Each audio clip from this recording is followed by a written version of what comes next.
अस्सलामुअलैकुम।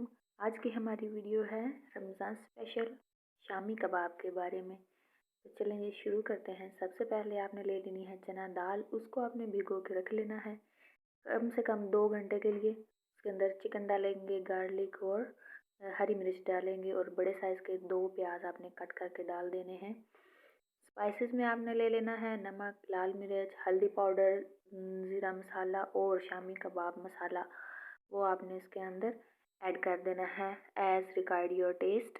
तो आपने इन सबको एक ही बार में उसके अंदर आपने ऐड कर देना है। तो अब आप उसके अंदर डालेंगे 4 कप के करीब आपने इसमें पानी ऐड कर देना है। ये लीजिए। इसके बाद इसको प्रेशर को आपने बंद करके प्रेशर कुकर को आपने चूल्हे के ऊपर रख देना है और 15 मिनट के लिए आपने प्रेशर देना है इसको, ताकि चना दाल जो है वो अच्छी तरह से गल जाए। तो उसके बाद आपने इसको ठंडा होने के लिए रख देना है। ठंडा करने के बाद उसको आपने सिलबट्टे के अंदर डाल के बारीक बारीक सा पीस लेना है, ताकि चना दाल जो है वो अंदर मोटी मोटी ना रहे। तो ये देखें, ये वाला टेक्सचर हो जाएगा इसका।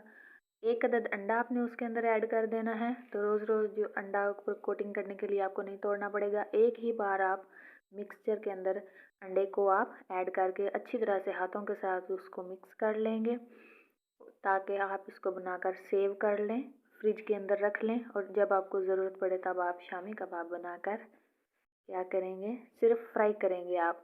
बाकी आपको इसके अंदर और कुछ भी ऐड करने की बिल्कुल भी ज़रूरत नहीं है। फ्राई करने के लिए आपने क्या करना है, 2 चम्मच ऑयल ले लेना है, उसको आपने पैन में डाल के तवे के ऊपर मैंने रखा है। तो आपने पैन ले लेना है या तवा ले लें, उस पर आपने उनको मीडियम फ्लेम पे ऑयल को गर्म करेंगे और फिर बाद में आपने उसको लो कर देना है। तो लो फ्लेम पे आपने उसको फ्राई करना है, अदरवाइज़ ब्लैक हो जाएंगे और अंदर से अंडे की स्मेल आएगी। तो आपने लो फ्लेम पे उनको पकाना है। लें जी, ये मज़ेदार से शामी कबाब हैं। इनको आपने हरी चटनी के साथ खाना है और हमारे चैनल को ज़रूर सब्सक्राइब करना है। इजाज़त दीजिए। अल्लाह हाफिज़।